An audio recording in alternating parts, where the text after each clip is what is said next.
उत्तर प्रदेश के विधानसभा चुनाव में समाजवादी पार्टी की हार के बाद भी अखिलेश यादव और समाजवादी पार्टी के तमाम समर्थकों के जहन में, राजनीतिक पंडितों के जहन में एक सवाल लगातार कौंध रहा था।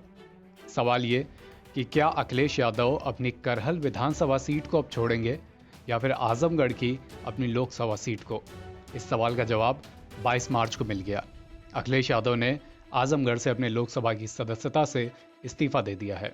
इस्तीफे से पहले और बाद में उनके हाव भाव देखकर ये लगातार कयास लगाए जा रहे हैं कि वो हार का गम भुलाकर अब 12 दिन बाद एक बार फिर पूरी ऊर्जा समेट कर लौटे हैं। लखनऊ की तैयारी कर ली है, लखनऊ में डेरा बसाने की, और इसीलिए अपनी लोकसभा सदस्यता छोड़कर विधानसभा में बैठने को नेता प्रतिपक्ष, संभवतः नेता प्रतिपक्ष बनने को अखिलेश यादव ने विकल्प चुना है। उन्हें सांसदी या विधायकी में से किसी एक को चुनना था और उन्होंने करहल का प्रतिनिधित्व बरकरार रखने का फैसला कर लखनऊ संदेश भेज दिया है। यह फैसला अखिलेश ने क्यों करा, क्यों उन्होंने करहल विधानसभा सीट से अपनी सदस्यता बरकरार रखते हुए आजमगढ़ की लोकसभा सीट छोड़ी, इसे समझने की कोशिश करते हैं।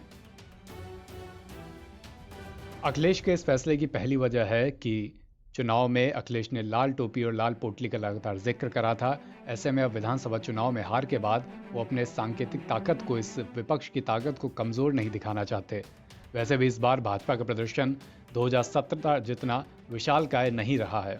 भारतीय जनता पार्टी को चुनाव में 255 सीटें मिली हैं और समाजवादी पार्टी को 111 सीटें। 2017 के विधानसभा चुनाव में भाजपा को 312 सीटें मिली थी, जबकि सपा को मात्र 47 सीटों पर जीत हासिल हुई थी। इस नाते इस बार समाजवादी पार्टी एक मजबूत विपक्ष बनाने की पूरी भूमिका में है। अगर इस विपक्ष का प्रतिनिधित्व अखिलेश यादव करते हैं तो निसंदेह ये विपक्ष की धमकदारी और भी ज्यादा होगी, विधानसभा में भी और उत्तर प्रदेश की गलियारों में भी, सड़कों पर भी।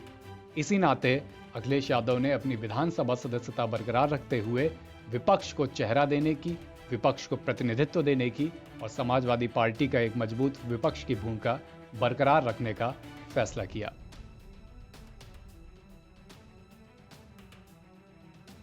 अखिलेश के इस फैसले को 2024 के लोकसभा चुनाव से भी जोड़कर देखा जा रहा है। अखिलेश के लोकसभा छोड़कर विधायक बनने को 2024 लोकसभा चुनाव से जोड़ा जा रहा है। चुनाव में अभी 2 साल का वक्त है और समाजवादी पार्टी बेसिकली यूपी आधारित पार्टी है। ऐसे में लखनऊ में रहकर अखिलेश अपनी पार्टी के लिए ज्यादा फायदेमंद साबित हो सकते हैं। यही वजह है कि हार के बाद भी अखिलेश कार्यकर्ताओं का हौसला बनाए रखना चाहते हैं।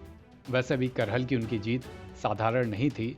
मनोवैज्ञानिक रूप से सपा पर प्रेशर डालने के लिए भाजपा ने यहां से अखिलेश के सामने केंद्रीय मंत्री एसपी सिंह बघेल को उतारा था। अखिलेश ने 67,000 से ज्यादा मतों से जीत हासिल की। अखिलेश के इस फैसले का तीसरा कारण है समाजवादी पार्टी का वो वोट शेयर जो इन्हें 2022 के विधानसभा चुनाव में मिला है। सपा को इस बार करीब 32% वोट मिले हैं उत्तर प्रदेश में।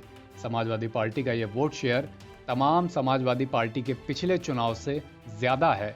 इनफैक्ट उनका ये वोट शेयर 2012 के विधानसभा चुनाव से भी ज्यादा है, जब समाजवादी पार्टी की प्रदेश में सरकार बनी थी और अखिलेश यादव मुख्यमंत्री बने थे। अपने इस हाईएस्ट वोट शेयर को बरकरार रखने के लिए, इसमें समुचित इजाफा करके अगले चुनाव की तैयारी करने के लिए और एक मजबूत विपक्ष बनाने के लिए अखिलेश यादव ने इस बार विधानसभा की सदस्यता बरकरार रखने का फैसला करा है। एनबीटी ऑनलाइन की रिपोर्ट।